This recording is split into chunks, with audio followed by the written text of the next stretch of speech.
Hey, good morning. So glad to have you here at RevSpike.com. It's going to be another beautiful, fantastic day. Listen, we're continuing on this concept topic of history. You know, people oftentimes just live out of their past, out of that filter of their own history. They define themselves today by things that have gone on in the past. And you know, history is not intended to define you.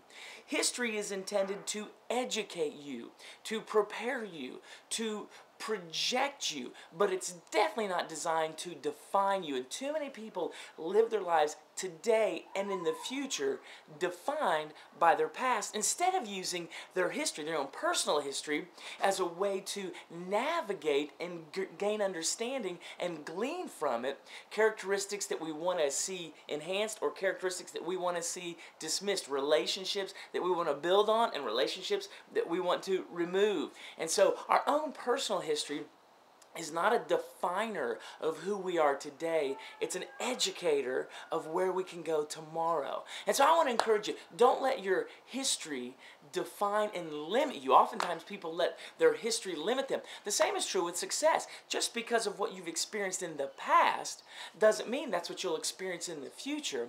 We get to learn from it and glean from it, but it surely isn't a definer of today or what tomorrow will be. You know, another powerful truth about history is that when you appreciate yourself in context of history, of your own family's history, of your ministry's history, of the where you get to do life, its history. One of the powerful components of history is it really is a great teacher of humility. You really realize that you're here because of people that have gone before you, because of past family members, past leaders in your life, past educators, people in your past, your history, have really built foundations for you to be where you are today.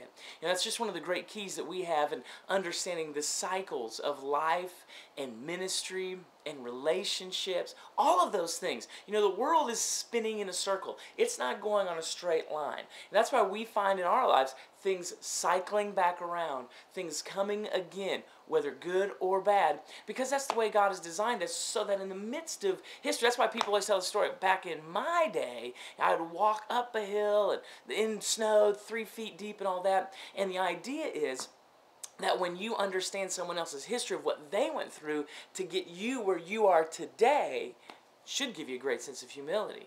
Also should give you a great sense of appreciation.